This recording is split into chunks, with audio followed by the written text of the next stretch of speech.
Okay, if you would, please stand and join me in the Pledge of Allegiance to the American flag. Pledge allegiance to the flag of the United States of America and to the republic for which it stands, one nation, under God, indivisible, with liberty and justice for all. Thank you. Good evening, gentlemen. I would like to welcome everyone to the May board meeting for the Lowndes County Board of Education 2020. Hope you all are doing well. Hope your families are doing well during these times, and hopefully things will be getting back to a little more normalcy in the near future. We shall see.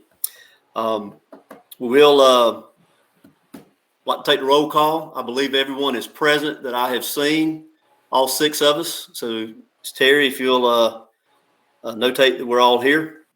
Y'all have all seen the agenda for tonight. I do need an approval of the agenda, please. I'll make a motion to approve the agenda. Second.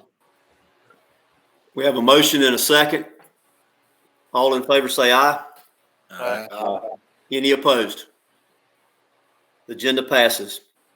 Approval of the minutes. Y'all were provided the minutes on e-board. Hope you've had a chance to look at those. I'll entertain a motion to approve the minutes when you're ready.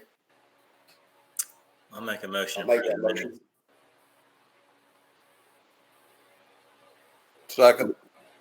Got a motion and a second to approve the minutes. I failed to mention that was from the last board meeting, April the 20th. I'm sorry?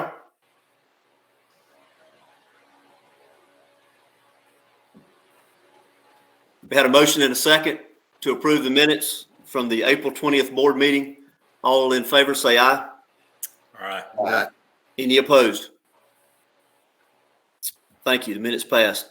A couple of recognitions, Wes. Yes, sir.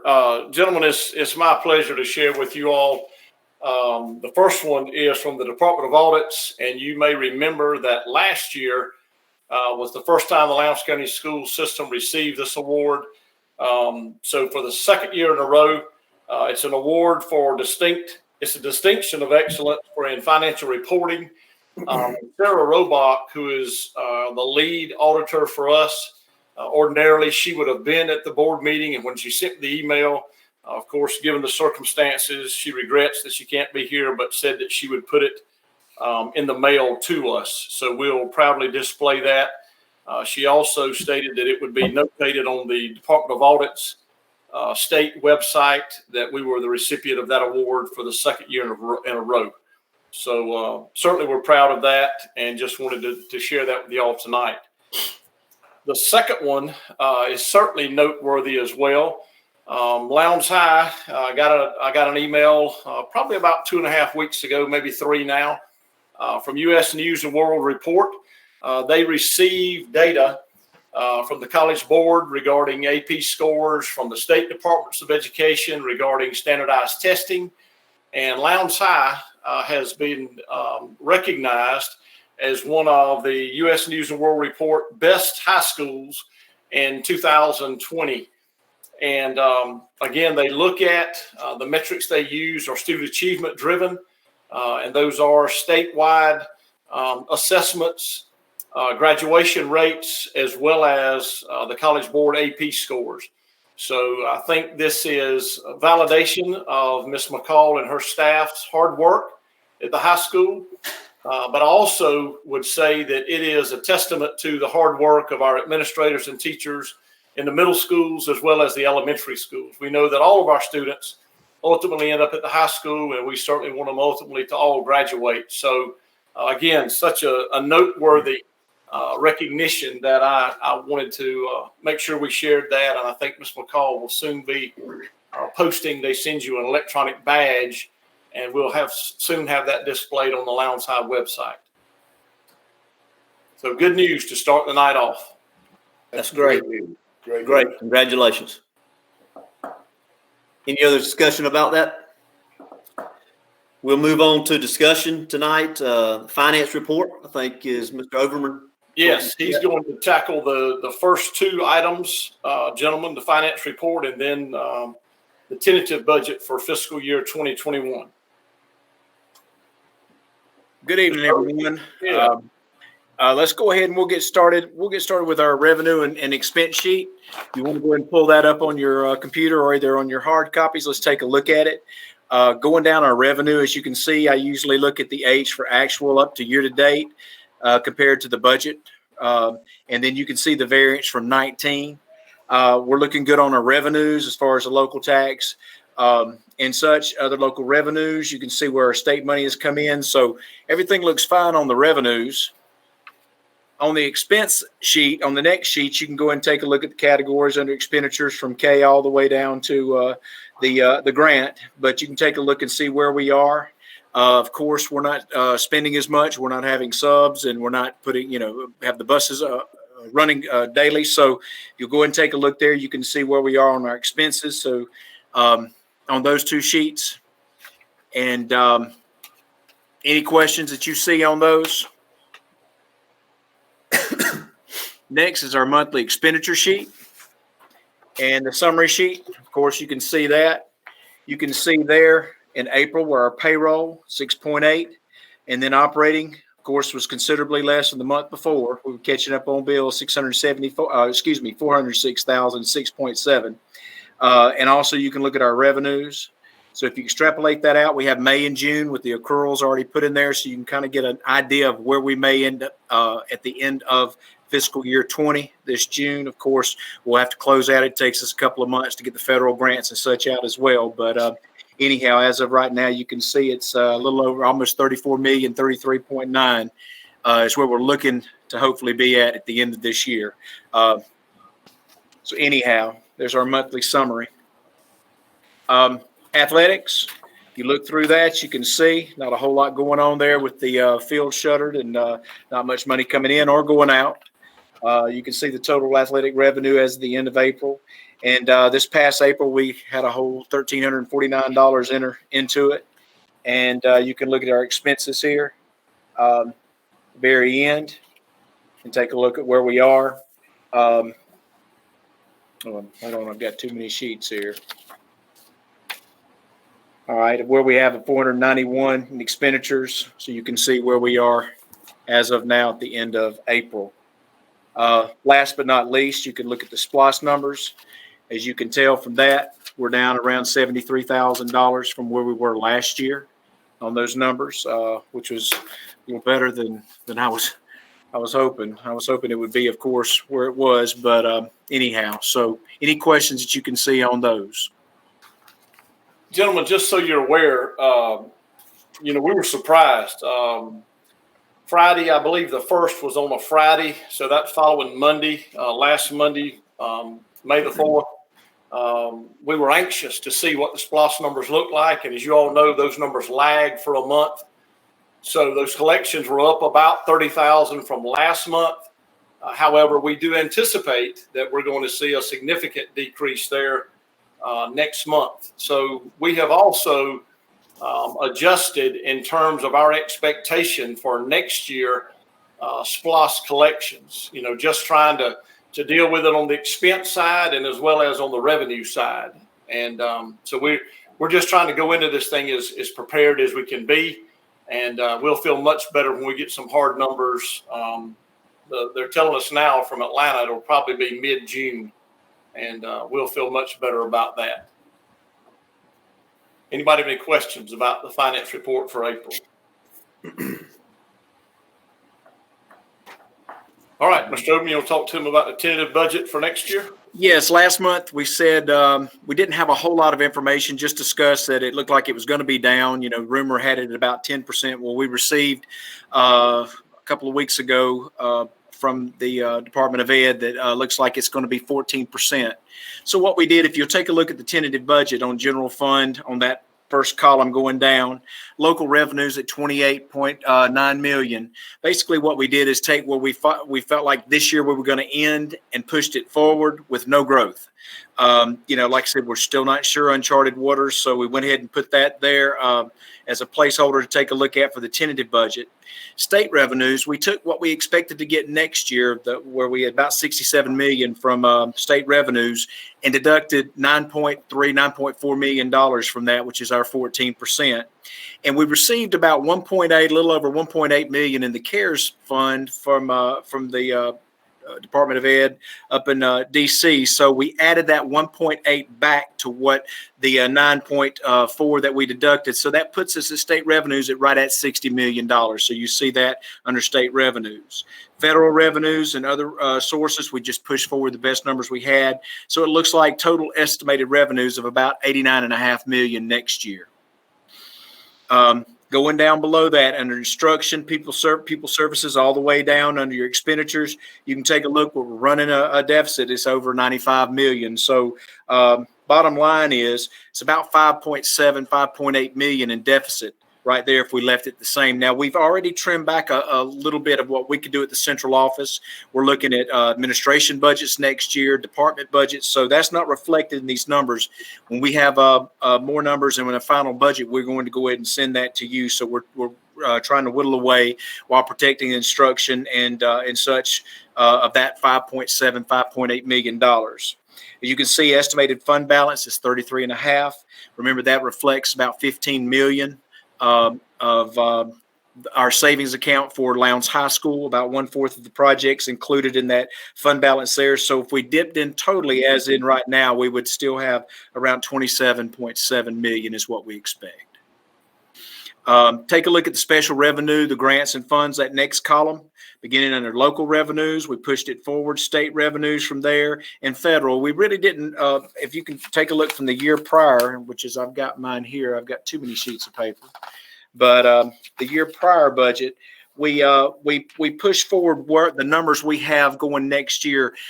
We haven't received any word from federal if there's going to be any reductions or not at this point. So anyhow, we pushed forward those numbers to total estimated at about 12.5 million. Under that, you can see the expenditures. We did go ahead and reduce school nutrition and the state grants there of about 14% as well. So you can see there that our revenues and our expenditures are within about $100,000 of each other there. So that's not as bad.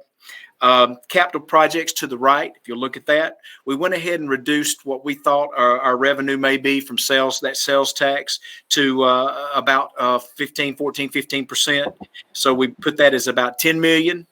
And then state revenues, if you look at that, 13.5, the state has told us we're going to receive over $15 million towards the Lowndes High project. That being said, the state, we're going to start drawing that down next year. The state goes 10% out until the project's finished, and they will give that at the end. So that's where we get the 13.5 million. So you can see there and go through to the bottom, and you can see estimated fund balance from there is about 13.9 million with the numbers we have as of now. But like you said, we'll get back and working with department heads. We're going to be working with principals and also looking at anything else that we can to help trim that deficit while protecting instruction. Anybody have any questions about the budget for next year? This is tentative. Again, I would emphasize that only asking you to approve this as a tentative budget tonight. Once we get the allotment sheet, again, hoping that's going to be mid-June, is what they're telling us from Atlanta, that we'll come back and be able to sharpen these numbers even closer.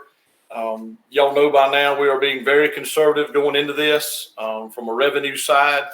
I will add one other thing. On Thursday of last week, we had our monthly RESA meeting, and we've been using Zoom as well. But Harold got word from the state school superintendent that he wanted to come to our meeting last Thursday. So we actually met in person, and we just all spread out in there in the big auditorium. And he joined us, and we asked him about the 14% cut. We had already anticipated somewhere in the neighborhood of 15% for planning purposes.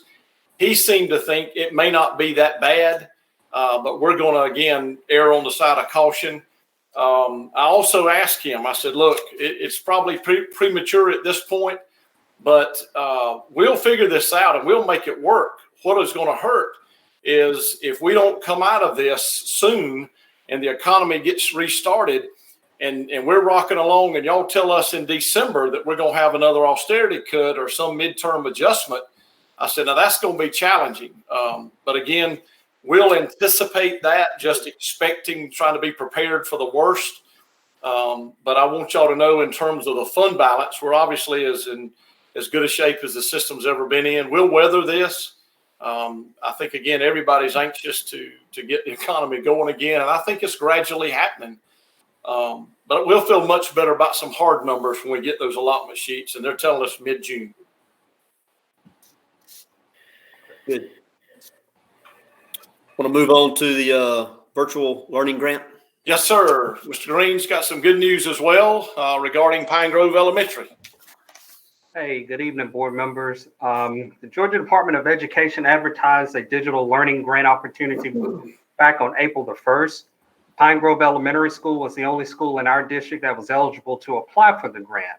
So I had an opportunity to meet with Mr. Swilley, Mr. Rowell, and 2 Pine Grove Elementary teachers, and we submitted the grant application on April the 17th.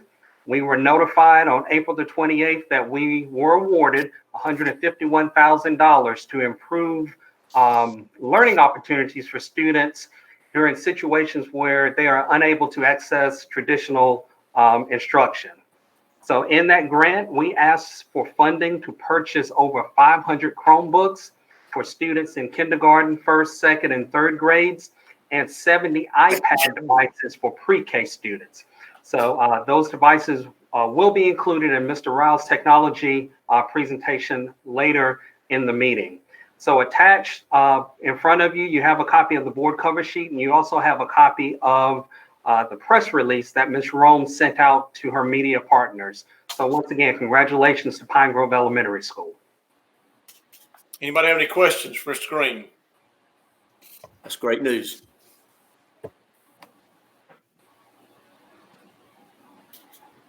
All right, we want to move on to technology surplus. Yes, sir. Al has the next 2 items. Yes, sir. Technology surplus. All the Google Chrome devices come with an expiration date. And we purchased about 5 years ago 192 Chrome bases. These are, if you've ever seen them in the schools, they're a monitor, and all the intelligence is built into the back of the monitor, and then they have a keyboard and a mouse. Those will have expired by the end of this summer. And when they're expired, that means that we may not be getting updates from Google. We may not be able to manage them. With our reliance on Chrome devices for testing in particular, it's important that we go ahead and have these exit the building and that we replace them. In our case, we'll be able to shift some things around to cover. So first thing that I have is with the technology surplus, just asking that you declare these 192 Chrome bases as surplus. Anybody have any questions on the first item? All right, Al, you want to tackle the second one? Yes, sir. The technology purchases, it's two main items here. One is this shutdown that we've had for coronavirus, COVID-19, has exposed to us that we have some inequities in students' access to computers at home, especially. The high school has not been one-to-one. It's the only school in the district that has not been one-to-one to date. They've been using some 56 carts with 1,600 devices on them. What I'm recommending is that we purchase 3,000 Chromebooks. This will make sure that every student has access to a device. I'm hopeful that we start the year as normal next year, but in the likelihood or the case that we do have to resume this online learning by having one-to-one, that'll definitely make sure that all the students at Lowndes High are on an even playing field. That will leave those 1,600 devices at the high school. Some of those are out of date and we'll surplus those later, but a lot of them we can reuse in the district to replace some older computers in middle school and elementary school. So that's the 3,000 Chromebooks for the high school. Also on here is a recommendation that we purchase a new web filter called Content Keeper. We've been using one called iBoss. Most recently renewed it for $26,398, and that's an annual cost. Content Keeper would be $65,895 for a 3-year contract, which on an annual basis will be less expensive. And more importantly to us, we're hoping it'll function for us a little bit better than iBoss. We've kind of outgrown it, and it's kind of outgrown its usefulness for us. And my recommendation is that we buy that 3-year contract Content Keeper for $65,895 under that TIPS interlocal purchasing system contract. Any questions about those two items, the high school Chromebooks and the content filter? The only other thing I have on my request here is the purchases for that virtual learning grant. I want to commend Mr. Green and Mr. Swilley. Mr. Green was kind of a bulldog on this thing from the very beginning. And if you think from April 1st to April 19th, that's not a whole lot of turnaround for a grant. And we had an excellent presentation, and that it made it more of a slam dunk than maybe it would have been otherwise. The entity that we'd be purchasing the Chromebooks from, neglected to emphasize this, it's in the document, but it is Logista, and they are honoring their bid price from last year on the Chromebooks. So from the virtual learning grant, recommend that we purchase 505 Chromebooks from Logista for $108,120.50, and then their cases for $12,559. Apple is a sole source for their devices, so those 70 iPads will be purchased from Apple for $20,580, and low cost for cases will be from Connection.com for about $2,500, and that'll take care of the technology purchases for the virtual learning grant. And gentlemen, Al alluded to it, and we've had this conversation. In the event that something similar to what we're dealing with now were to happen next year, due to this, we would then be in a position to be one-to-one across the system, and as he said earlier, alleviate some of those inequities in terms of at least having a device in everybody's hand at that point. So again, we appreciate all the hard work, and it's more than just replacing old computers. There's much more that goes into it than that. Anybody have any questions for him? Thank you, Al. Okay, we'll move on. Pest control extension recommendation. Yes, sir. Mr. Coleman.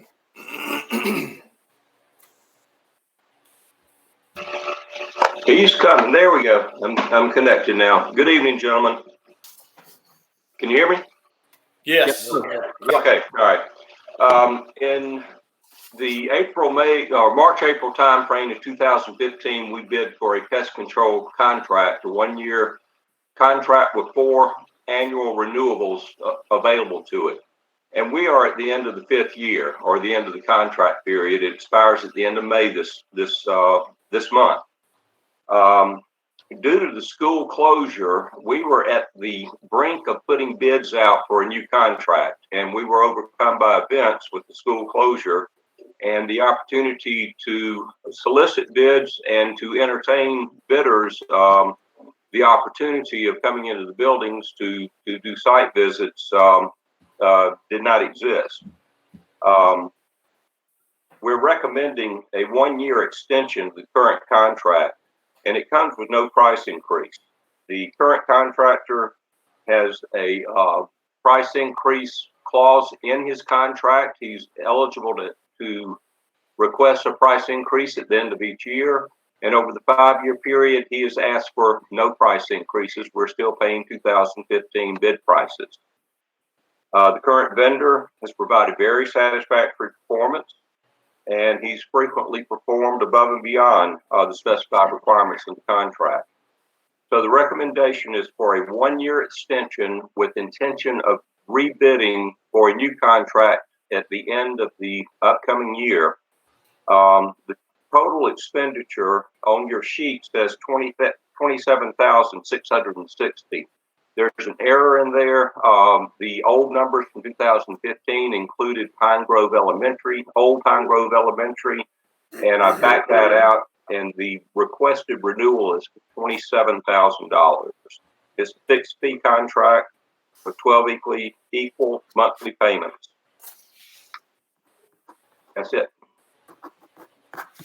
All right. We lost you there for a minute. Anybody have any questions? Did y'all get enough of that? If you had an opportunity to read it, it's certainly self-explanatory given the circumstances. We recommended that we extend it for a year. They've agreed to no price increase, and then we'll go back and rebid this next year when the other vendors have an opportunity to get into buildings. Okay, good. I think that's very fair. Thank you, Steve. Yes, sir. Thank you. Thanks, Steve. Last item, graduation update, Wes. Yes, sir. I just wanted to share with y'all, and gentlemen, Ms. McCall is on the call as well. I know that y'all have gotten, because I've talked to several of you about it, gotten calls about graduation. What are we going to do? When are we going to do it? How are we going to do it? Well, let me share with you that I suspect that none of you nor I have gotten as many as Ms. McCall has. And I think I can say that with confidence. She and I have had multiple discussions about this. Everybody wants to have a live traditional ceremony in the stadium if we're allowed to do that, if we're allowed to gather in large crowds.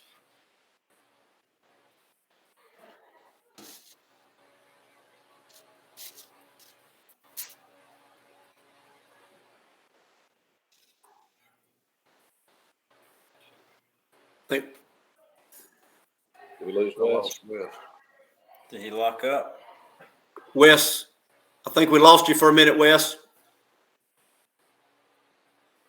Al, are you there? Can you see if we can get Wes back?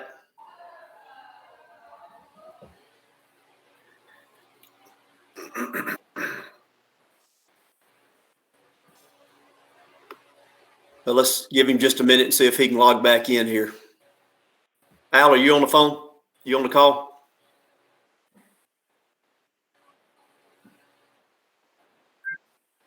Yeah, let's see if we can get him back.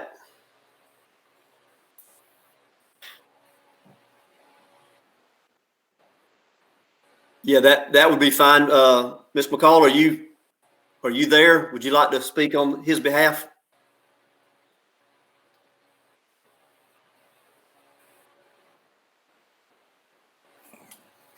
There we go.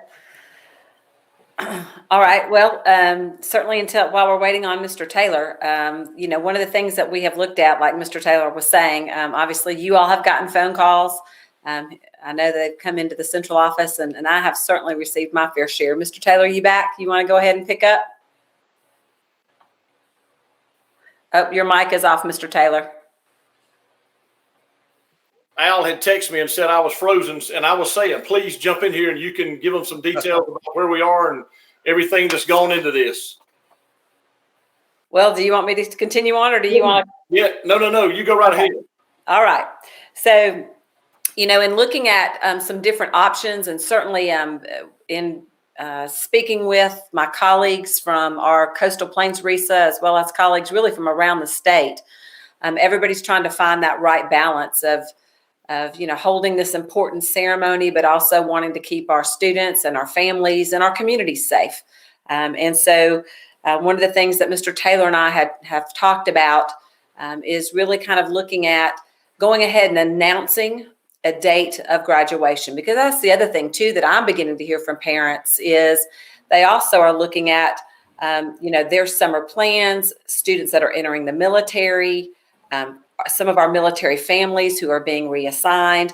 We're also looking at the importance of, having a date for graduation. So in looking at that, Mr. Taylor and I talked, and we came up with June the 13th as a graduation date. And the information that you have in front of you is basically that we would like to share with parents is that June the 13th is the day for Lowndes High School's graduation. And if we are able to gather together in a traditional graduation format on the field in Martin Stadium, we will certainly, hopefully we will be able to do that. I know that that's still, several weeks away. And so we don't really know what tomorrow will bring, but that's certainly hopeful. But in preparation, if we're not able to do that, like I said, what other schools are looking at doing and what we're looking at doing is actually filming a graduation ceremony, if you will. And because of the size of our school, it's actually going to take 2.5 full days. We've really anticipated 3 full days in order for us to do that. But in general, we would actually have the students come in, and we would have the cafeteria set up just like we do for graduation with the stage, and have the students give their speeches. Mr. Taylor and I give our addresses, presentation of colors, all of those things that are part of the graduation ceremony. We would have all of that recorded. And then we would allow students with members of their immediate household to come into the cafeteria. And that way parents can still see their child's name be called and then walk across or process across the stage and then exit out into the parking lot. We'll do that in groups of 25. That's kind of how we've got that set up. We feel like that's a safe way for us to do that, to be able to still maintain social distancing for everyone. It allows us an opportunity to, like I said, for parents to be able to still take part in that moment of their child having their name called as they walk across the stage.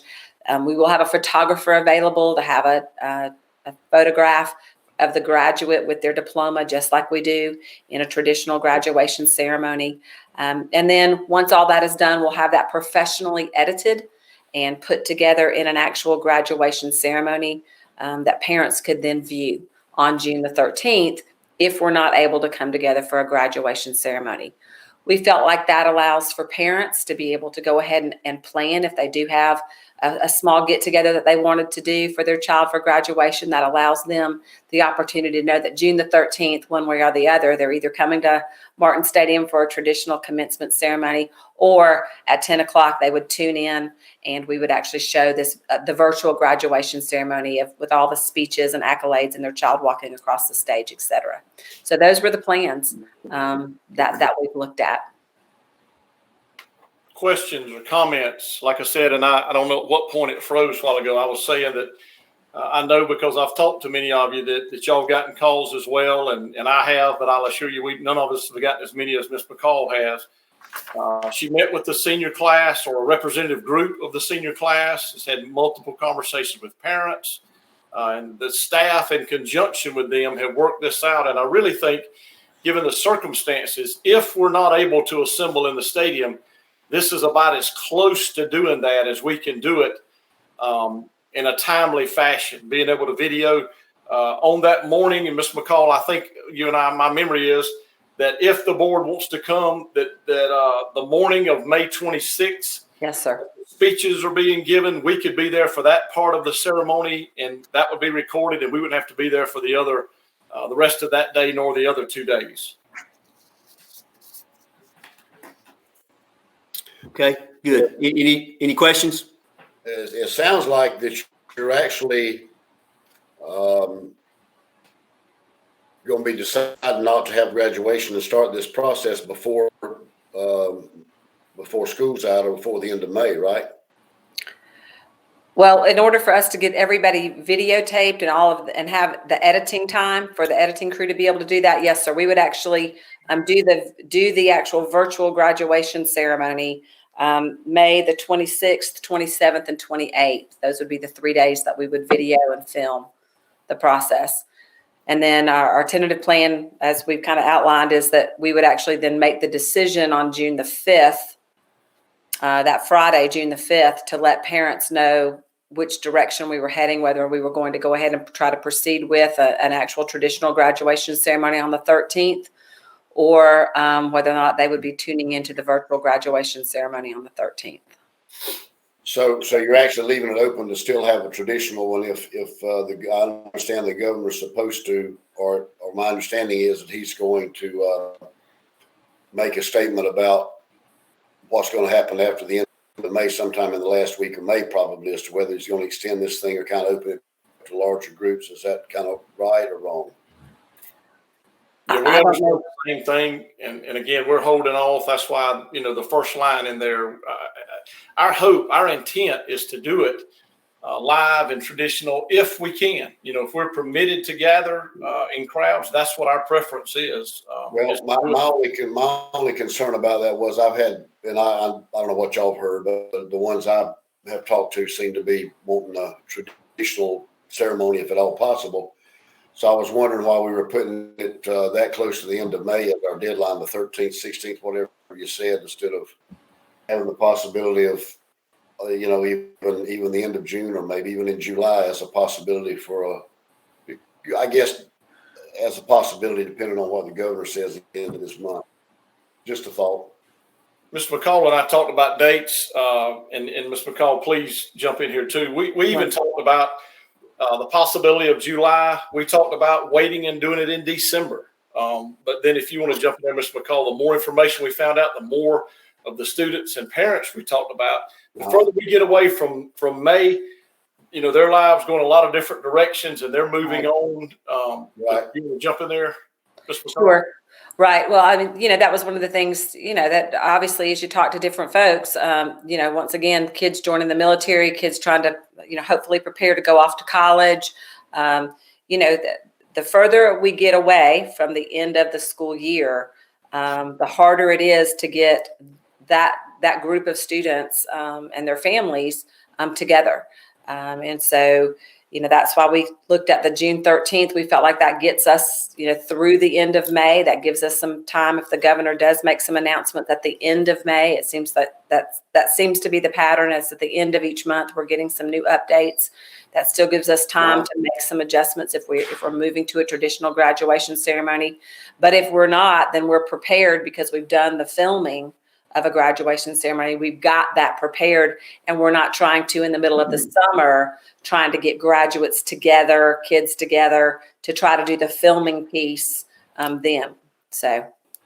Well, and I wasn't questioning the filming piece. I think that's a great idea, but I was just wondering, if it would be at all, if any thought process, which I'm sure you had been putting in instead of you'd have your film process ready to go, but instead of May 16th, maybe put it all toward the end of June to give more time for the balance back out, is to say that would be the stop date. You know what I'm saying? Well, one of the other things, and excuse me, yeah. And of course, let me ask you, Leanne. Well, you know too, Wes, but is that 16th of June, whatever you said, or 13th, whatever it is, does that have anything to do with any specific dates having to do with college entrances or military stuff or anything like that? Does that just feel like you need to get it out of the gate in June? Well, one of the things we talked about was at some point, they're deep into registration for next year. At some point, we talked about, we're bumping up against the 4th of July, and every week into the summer, assuming that people can get out and about and vacation, that it would be harder and harder to get them together. But at some point, we had to close this school year and turn the page, so to speak, and roll into getting ready to start school for next year. But yes, we looked at those dates across the summer. Ms. McCall, again, you may want to add into some of that process we went through to arrive at this date. Right. And that's exactly what Mr. Taylor's saying, is that, we're looking at those dates, and then you start looking at, as we get into July, the administrative team in particular, we're trying to make that shift as well for next year. And certainly with us not knowing what the beginning of next school year may bring, it may require some additional adjustments for us as well.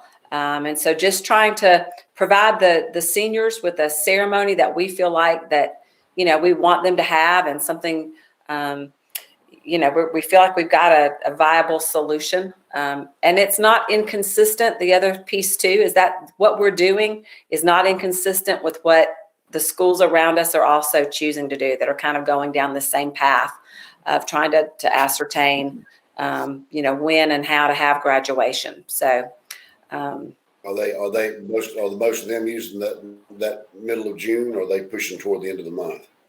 Some of them, they're doing a little bit of everything. I mean, some schools are holding a traditional graduation ceremony the day, or not traditional, a virtual graduation ceremony the day of their graduation. Mm-hmm. So they're sticking to in our case, May 23rd, and they're actually filming the week prior to that, and still saying the 23rd is the date.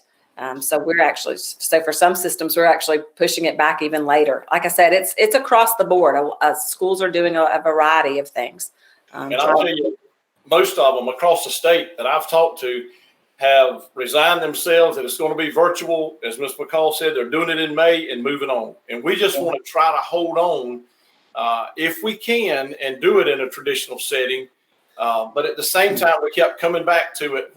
At some point, we got to move on to the 2021 school year. But we really try to maintain that last chance for the class of 20 to get together in some setting.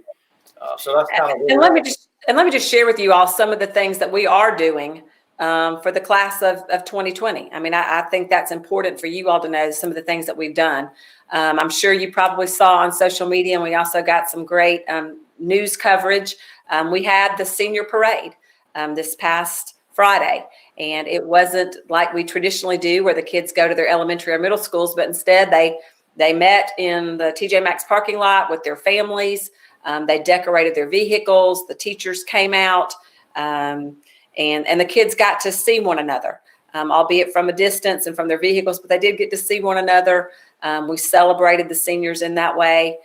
We've also given every single senior a yard sign to put up in their yard. We've also put all the seniors on the marquee and given them the schedule of when their names would be on the marquee. So if they wanted to come with their families and get some photos then. This coming week on the 13th, this Wednesday, we're going to actually have the Golden Apple ceremony that's going to be released on our social media sites, where the honor graduates had an opportunity to engage with and present their Golden Apple Awards to their faculty member that they felt like made a difference. That's been a traditional thing that we've done at Lowndes High School that we are continuing to do for the students. And then on May the 20th, we're going to have a Light Up the Campus event at Lowndes High School for the students. We'll light up the campus, all the fields, the stadium. The kids have actually sent us music that they felt like represented the class of 2020. And we went through all of those songs and have actually put together 20 minutes and 20 seconds of music that represents the class of 2020. And we will allow those kids to come and do a drive through their campus one last time. Obviously, a lot of the kids talked about, the chance to be, under the Friday night lights kind of thing. And we thought this would be a great way to make a memory for them. And then of course we still have to distribute yearbooks, and it may be that an opportunity for the class to be together based on when the yearbooks arrive. We still don't have the yearbooks in yet, but based on when we receive yearbooks, there may be an opportunity again for us to try to have the class get together once again for yearbook distribution and do some sort of cookout or some sort of event for the class. If not in the summer, then on into the fall, if possible.